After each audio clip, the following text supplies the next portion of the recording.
Uploading. Uploading. Hi guys, I'm James. Welcome back to Winter Quartering. Thank you for tuning in once again, or welcome if it's your first time here. Today we're gonna do something fun, hopefully, because I'm going to participate at this game, at this dance that the YouTube world requires, and I'm gonna do specifically my personal chart of my top 3 board games of the last year, 2023 edition. Let's go!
So before starting, I want to specify a couple of things. The first one is these are all games that came out in 2023, and this is my very personal chart. So if you won't find your favorite game, it's because maybe I didn't play it because time and money are a thing.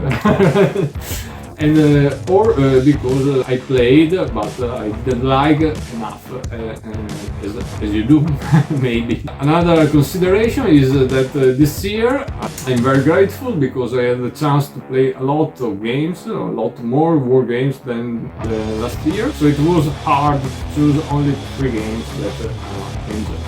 But okay, let's play this game and let's get this started. Let's start with the shelf of shame moment, guys. Shame is a thing, shelf of shame is a thing. Shelf of shame or shelf of opportunities. Sometimes don't believe very much in the concept of the shelf of opportunities, but I prefer to call it a shelf of shame because I need to be severe with myself because I can't keep buying war games. If not, yes, I can, but eventually. Luckily, but it's not a clever thing when you don't manage to play them all. Uploading. And so, shelf of shame of this year is the struggle of zone from Blue Hunter Games. Game design, a little bit of a green team here because we have Mr. Herman Lutman. Herman Lutman did a lot of great games this year. Put me in a real difficult position with my finance. And then we have Fred Manzo and Ryan Hyman. One thing just to reduce a little bit my shame, because this one came out at the end of the year and only received it by the beginning of this year, or beginning of January. So I'm still in time to play it. It's a very new game, and honestly I can't wait. This one definitely will hit my table. What is Struggle for Zorn? It's a fantasy game. It's a fantasy war game. This is a war game, guys, but it's a semi-cooperative war game. When did you hear semi-cooperative war game? guys. And this one is from 1 player to 5 player, up to 5 players. So awesome. And a fantasy war game. So what is going on here? We have this realm that is affected by the red blight, that is this evil entity that eventually invaded a peaceful valley, the slumbering throne valley, and the players will person 5 houses, the most prominent houses of the realm, and are launching themselves into this crusade to liberate the valley and obtain the most glory possible for the house and liberate the realm, save the realm. You will have this map divided in areas. This is an area movement game, and the evil forces will continually spawn and move into the valley, and you will try with your troops and also your mage and your leader to defeat the most and also save hostages, something like that, or recover treasury, get supply, a little bit of goods stuff. Every house is asymmetric. They all have their troops. All troops are different from one house from another. You will have your aid, so very interesting to just also combo one unit with the other, doing the right moves, etc, etc. And also you will have a magic user, your mage, and mages are interchangeable. So I don't have the same mage every game with the same house. And also the leaders are interchangeable, so you have a lot of variety in your setups, in your approach, and you have also to cooperate, but not too much, because you know it's a semi-cooperative, and in the end, if the red blight is defeated, the winner will be the ones with the most glory, the most points, the most kills. I don't know very much because I didn't play it. And I want to say that this one has beautiful components. I added the canvas map, which is amazing, and you can see it's a pretty big box for Blue Panther, and also the rule book is spiral bounded. Guys, there's a lot of things here. A lot of dices. This is 10, this 6, the 8, a lot. Seems a lot of stuff going on. This is the canvas map. Okay, guys, I can't wait to play it, honestly. So my Shelf of Shame mention for this year is this one. So Herman Luttmann, Frank Benzo, Ryan Hellman, The Struggle for Zorn for Blue Panther, but I'm gonna play it soon. Speaking about Herman Luttmann, I also recently received a Plum Island Horror. This one is from GMT Game. It has just finished shipping, more or less. I received it at the beginning of January, this one as well. So this is another title in the Shelf of Shame, but very new. So I am a bit, so I feel not so guilty, and it's more famous. I think it's just sold out. You all know about it, but I'm sure not all of you knows about the Struggle for Zorn. If you are interested, check it out, because I think it's a good one that passed a little bit under the radar. And Herman Luttmann did a lot of great games this year, and so I also want to mention at least one game that I would have liked to play that I didn't manage to get. Unfortunately, I can't get them all. This game is By Iron and Blood. This came out, it's a little bit weird, initially with White Dog Games, and then the second edition the same year with Blue Panther. Always Blue Panther. Blue Panther bring us a lot of good games this year, I think. And this is about the Austria-Prussian War. It's an X-Encounter game. It has a very clever mechanism of command system. Seems really cool. It's an Herman game. Maybe it has a little splash of the blend source system, a little bit something new. The design is very creative. I like all of his games that I played. I never heard of a game from him that is bad. So when you read Herman Luttmann, you know it's gonna be good, at least good. And this one is definitely one I will try to get in the future. And another one from Herman Luttmann, it's a Vive Emperor, that is a solitaire game about the Battle of Waterloo. I didn't get this one because Waterloo, another Waterloo game. Okay. But being a solo game and an X-Encounter solo game, you are Napoleon, you are competing against Wellington, that is the AI, and I think it's very interesting because I want to see how he manages the AI in this game, and at the end I will buy also this one. Herman, stop doing games, please. No, continue. Now time for my honorable mention of the year. Uploading. I did it also last year, and yes, it's a little bit cheating because it's like a fourth one, or it's one it could easily be on my top 3, but it had something that sparks for me. And last year was Skies Above Britain, and this year another title from GMT Game.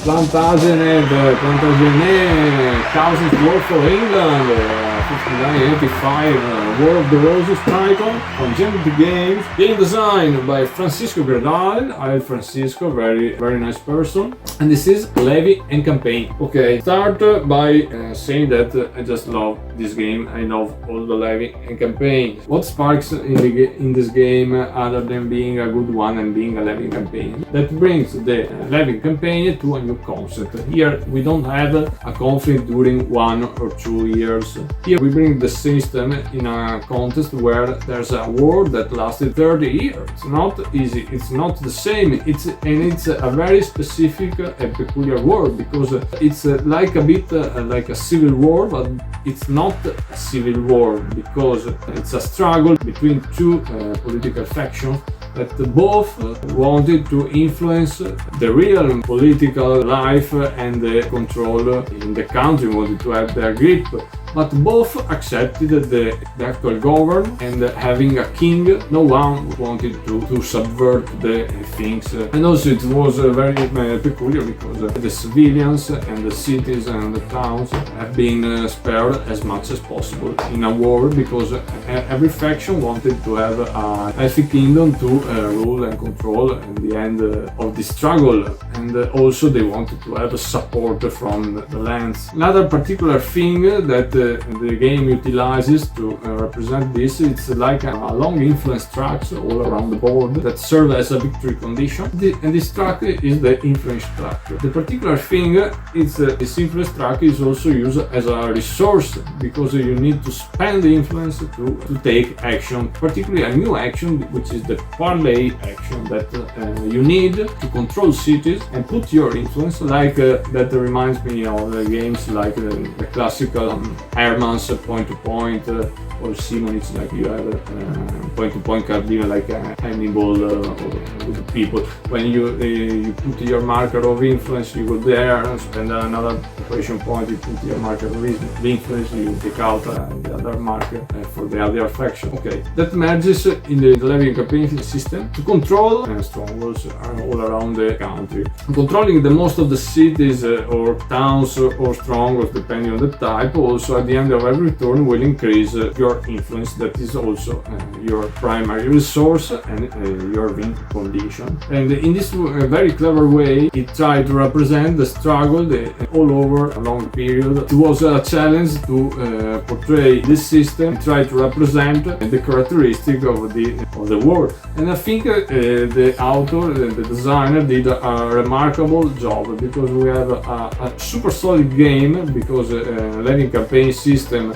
is a super solid system, can do a lot of things. I think there's also a lot that are unexplored. It's a beautiful tool. Also we have a very fun game, because you have a lot of elements, also other elements to represent this struggle, the War of the Roses, a lot of battles, bloody battles, exiles, lords that escape, that then return. Then we have also the mechanism of exhaustion, so of the various locales. You can do force or unlimited supply or unlimited troops levy. Every locale will exhaust itself, so it's very key the timing when you supply, when you recruit troops, when you do things. All these elements put together with this new take to represent this conflict made a really solid, clever and fun design. This is a beautiful game. This is my honorable mention of this year, and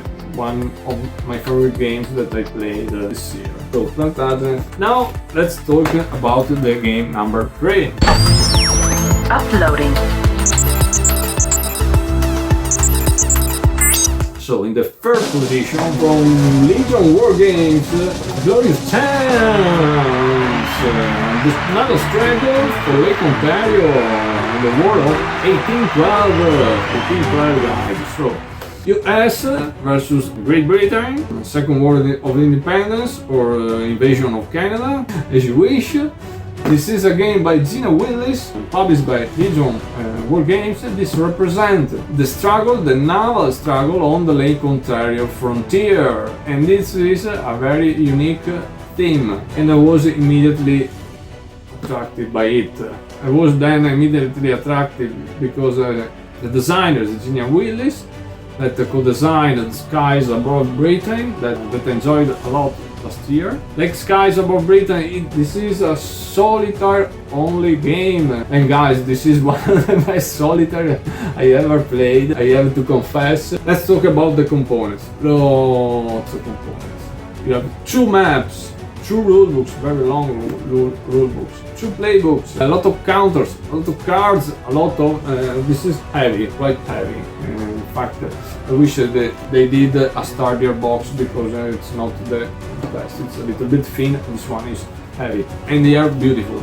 Because in this game you can play as the American or as the British. So you have 2 maps, two for everything. And the game is a little bit different. The core rules of the system are the same, but you have exceptions, things that change from one side to the other. So, components, amazing. Second thing, one that I appreciate the most in my Wargames, the theme. Theme drips out from that box.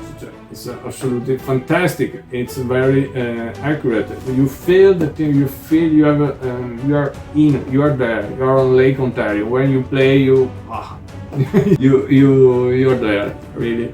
I had to buy also a couple of books because I was very intrigued and very interested. So also the designer put some clues on the books on the playthrough. So you want to know more. At least I wanted to know more. And also while playing, you definitely feel what you're doing here in this game. I like a lot also the type of solitaire because the AI is not a static AI, it's not passive, it's not something inanimated or some kind of robot. No, you have the feeling that you are fighting on this lake and you have an opponent that is there and you don't know where are his ships, what might, if I do this, I don't know, the British may be there or the Americans may come here, if I don't go maybe you have like an enemy that is doing his war, his operation, and you don't know what they could come up with. So it's you have this feeling, and also the behavior of the AI will react also tactically, what to do at the moment, but most of all at the on how the war is going, because we have like an important track that is called the naval balance that is adjusted every turn. The enemy will know if they hit a lot of your ships during a battle that you had. They know you have most of your navy in the ports and not out there in the lake, so they are more aggressive, they play more aggressive. In the opposite, they may play more conservative if there's a little bit of balance, but you can do a lot of things here. And the focus is, as you might have imagined, in the naval struggle. You have the Commodore of the Navy, but there's also the land struggle, the land fighting war that is going on, the parallel, and the game will also make you feel it. And sometimes you are required to help the land troops, to transport, to escort, there's really a lot to this game. It seems like a lot of rules, but they are detailed, but the game is not complex. And at the bottom of the map you have all these secrets of play, and if you remember, if you have played Skies Above Britain, you might remember that some cards came out at a point that will have all these steps procedural depending on what you're doing. You in this game you have like this on the bottom of the map. You have all the steps, all the action, all the things you have to do and take, and then you consult the rule book only to have more detail or need some more further explanation. And the rule books are really well written, by the way, and the fonts are also larger, which I appreciate, and I have no problem. It was a lot of fun going into it, learning, and also learning about history, learning my game. This is a very fantastic game. I enjoyed it a lot. So, third place, Glorious Chance, Nova Struggle for Lake Ontario, The War of Team 12, Gina Willis, and Legion Wargames. Let's go with the second place, guys. Uploading. Second place, we have another title from Jensen Games. This is Inferno. Yeah, Inferno. Living campaign. Designer Enrico Acerbi, Italy 1, and Folco Langhi himself. Living campaign number 3. Jensen Games. Here we go in Italy. I don't go anywhere because I'm based in Italy, but here we go in Tuscany. I don't live in Tuscany. Wells and Gibelins by for Tuscany. 1259, 1261. First of all, why Plantagenet was my honorable mention, because this is only a top 3, so very small, and didn't want to have 2 games in the same system. Top 3, so I found my way also to talk about Plantagenet, but for me maybe these are my favorite games of this year. Inferno is in the second place because I think it's super clever.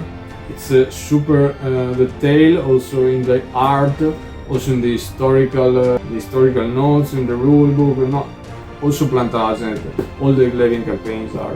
But Enrico Acerbi did a really remarkable job on it, and also to portray the system of medieval Tuscany in the age of the Comuni, in the ages of the Potestà, Firenze, Siena, the Pope, Manfredi, the Holy Roman Emperor. There were 2, also Corradino. And also I have a very special relationship with this game because it was my most played game of the last year, and I also demo it for 3 days at Modena Play, the biggest Italian board game and also wargame convention. And so it has a piece of my heart is here. The game is beautiful and it is just a blast to play it. It has all the characteristics to take the system to the medieval Tuscany, so we get treachery, we get lots of lords, lots of locales, streets are faster because the standard was very high for the time, for the ancient Roman streets. We have reinforcement from the Pope, reinforcement from the south of Italy, the Manfredi. We have revolts, you will have ruin when you storm a castle, you will destroy it, put a ruin marker, another way to gain points. You have the call to arms, you can call the Comuni, the Sesti, the Terzi, for Siena and Firenze, these big armies that will clash one another, eventually meet out in Monteperti. This is just, I think it's just fantastic. Also, this is a second place. Also, I prefer this a little bit over on Plantagenet because the art is more detailed. Nevsky was fantastic. Almoravid was even better. Nevsky Almoravid, in my opinion, was at this level. With Inferno, we have another level, a step down, in my opinion. But it's good. It's clearly good. But with Plantagenet, we went like here. You just step down, you don't have the same things, you don't have the details on the calendar, pretty dry, pretty flat, you don't have the cure on the map. It's like, it's beautiful, it's beautiful anyway. I'm talking regarding the standard of the living campaign suite, but if you look at Almoravid and Inferno, they are totally different planet. It's not personal taste, it's the evidence from Mievski and Almoravid. Then we had another level of detail. I wish that GMT following games received the same level of love as Mievski and Almoravid. We need this level for the art, and this is talking only in the standard of the Levy campaign, not comparing with other games. Comparing with other games, it's good. It's very good. GMT is always like a standard, and I love the production part. But maps, cards need more. I'm sorry. However, Inferno, super fantastic game. It's just glorious, guys. So number one. Uploading.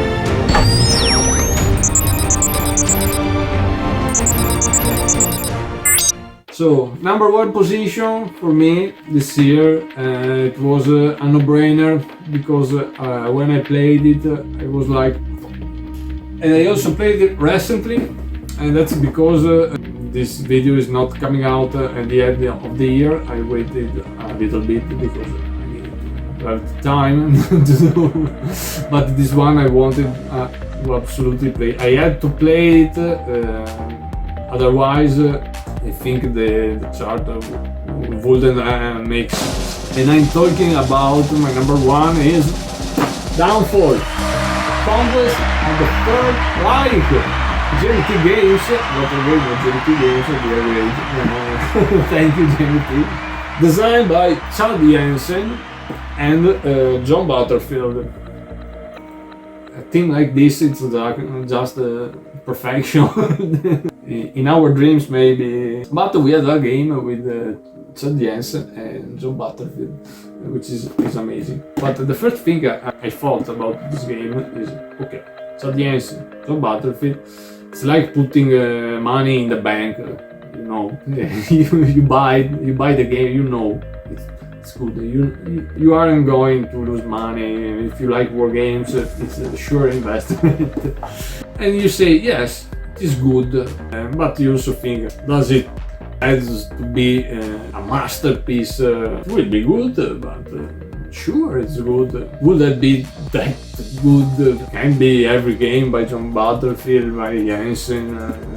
They are all amazing. Yes, it will be good, but another one, it's possible.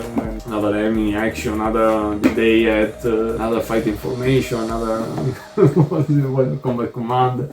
Then I played, and I stood like one entire week, like was working my job, while eating, while having dinner. Just before getting asleep, I was like, what I was thinking was like, I have to do this just because I'm Italian, don't want to disappoint anybody's expectations. Was like, how is it possible? It is that good, it is really that good, guys. It happened again. This game is amazing, it's insane. What is Downfall? It's like a manageable,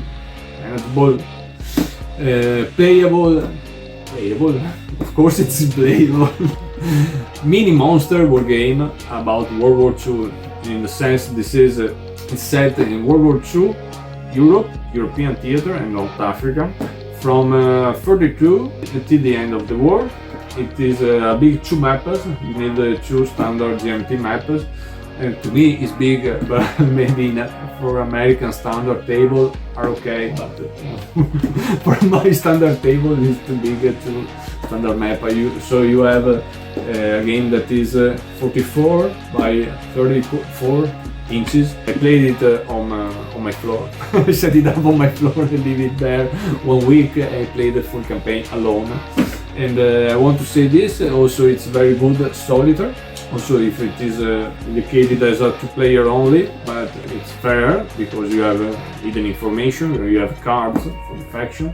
But the game is so detailed. You have so many things going on, so many thoughts that from playing one faction or the other, you completely forgot what you had with the other faction, and then you just played best for each side, and I was fine, and it was super interesting. So maybe you know better than me how downfall works. If you don't, very bad. If you do, very well, because this game is awesome. But I'm gonna tell a little something here just for everybody. You have this very clever contraposition where one player will control the Soviets and also the OK West, the Western Germans and the Italians. And one player will control the Western Allies, so Great Britain and the Commonwealth US, of course, and the OK, it's the Germans in the East Front. If you know Battle for Germany, you have this type of contraposition, and I suspect that the game might work well also with 4 players or 3 players, because I played Battle for Germany also in 4 players, and it's good. Anyway, but it's like a contraposition Battle for Germany, but on super steroids. It's like what really surprised me is that this game has a lot of details, a lot of things going on, like strategic theaters, war in the Atlantic, war in the Mediterranean, and then you have a strategic bombing for air control on Fortress Europe, and meanwhile you are just trying to recruit or just preparing for the new attack, but now it's snow, it's winter, not good to attack. We have to wait. In the meantime, we might move these troops, and then let's get some partisans will help us with that difficult terrain. And in the meanwhile, we are also playing a German faction, and so yes, we have to stop. We have to stop the Russian. They might come to Berlin before us, but what can I do? It's really bloody here in the East Front. It's a very hard time to be a German soldier here. There's a lot. There's really a lot. Game, but it is all done with a very elegant system, a very nice, elegant and clever game flow. The game, rule-wise, is simple. The real thing that it's convoluted. You have it's a lot of thinking about strategy, about all the elements that the game has, but the rules are very straightforward. And by the way, the rule book, it's just a pleasure to read. You have 40 pages, but in my opinion, you can do it this type of rule books also 200 pages. Please do it, because it's just a pleasure to read it, like a good book. Yes, it's like a testament to how to write a rule book, a proper rule book.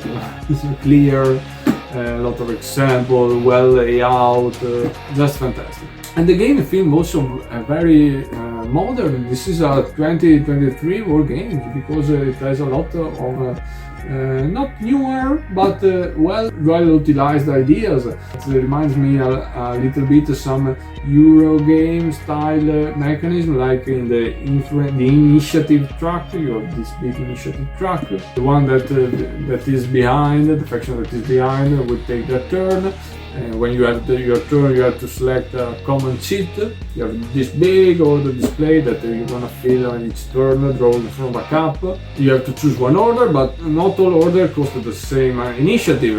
If you want to recruit, that's big move, big investment, big commitment, a lot of initiative, 21 point initiative, boom, you go up there. But if you want to do a small move, maybe 3-4 initiative, so you have to choose wisely when to do things, and you have to consider a lot of things, that what you have to do, the weather, of course the opponent, and it's honestly, it's so fun. It's so fun to choose to have these choices, and when you finish playing the campaign, and it took me a week almost every night in the week.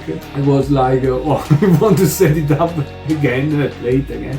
This was you can wait for your turn and have the choice, see what are the order, what you can do, what you can spend. And also when you advance in this initiative track, you have this neat thing that there are some points that an event will trigger, and you have also cards in this game. Of course, you have also cards for the event. You like coin system. You have a past event, a current event, and the event that will happen. The event cards are not also useful for the event himself, but also they will tell you which side and how much air superiority has on the map. You position your units.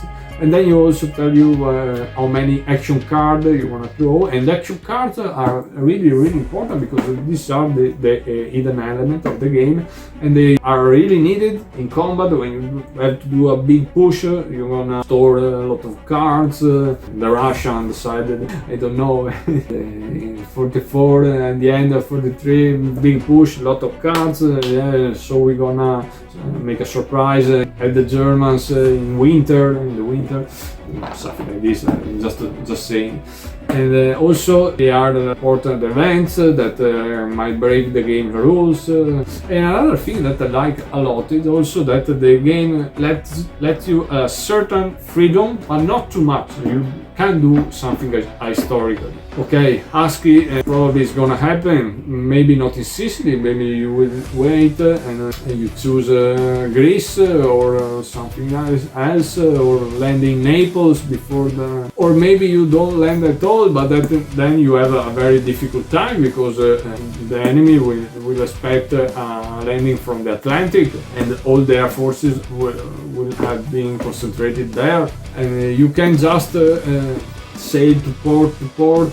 Here you have to sail to a port, to a friendly port. Otherwise, you need the amphibious, the landing ships, and you have to store transportation point. Doing a lot of strategic warfare, which is very expensive in terms of initiative. There's a lot, right, guys? There's a lot in this game, and it's really beautiful.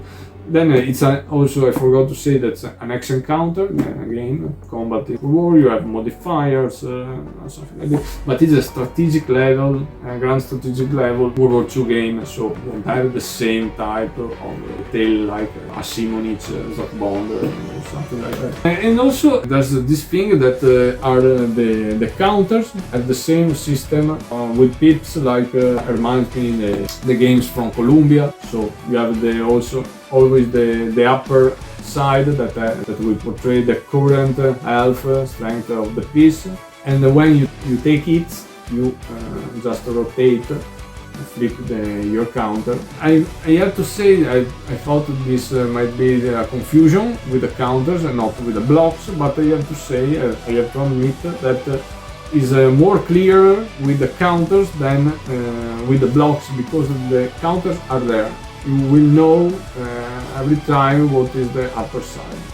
Blocks, when you have to reveal from your opponent for combat or whatever else, then you have to return them up. You can sometimes do confusion, maybe because just you move it, but no, it's clear. No confusion with the blocks and the counter neither. So yes, this is a bigger game. It's like take a long time for the campaign, but you have also a 44 scenario, Overlord, which is shorter, 6 hours, 7. And then you have the Husky scenario, I think 12 hours. Yes. And the campaign will be like 16, with practice maybe less. And on the back of the box, signed up for 12 hours, but this is a little bit optimistic. Only with a very experienced player, I think this will be the time. So game design, so Jensen, John Butterfield, design consultant Kay Jensen, and this is a fantastic game. If you don't have this game, guys, I think you need to get it. This is a very rewarding experience and very fun, a very fun one. So for this year is all. For this year we have a lot of games. We hope to play a lot more in 2024. We hope also to play someone else from last year. And yeah, Downfall, Glorious Chance, Inferno, Plantagenet. Great year for wargaming. I had a lot of fun. I hope you enjoyed the video. I invite you to write your personal top 3, your personal chart down in the comments for your favorite board games of the year, so we can have a little bit of interaction. It's always nice to read, it's fun. To me it's fun, and that's because I did this video. I wish every one of you a happy year and a lot of fun playing war games and doing all the nice things that concern our beautiful hobby. I was James, this was Winter Quartering, and until the next one, have a good one. Thank you for tuning in. Bye guys.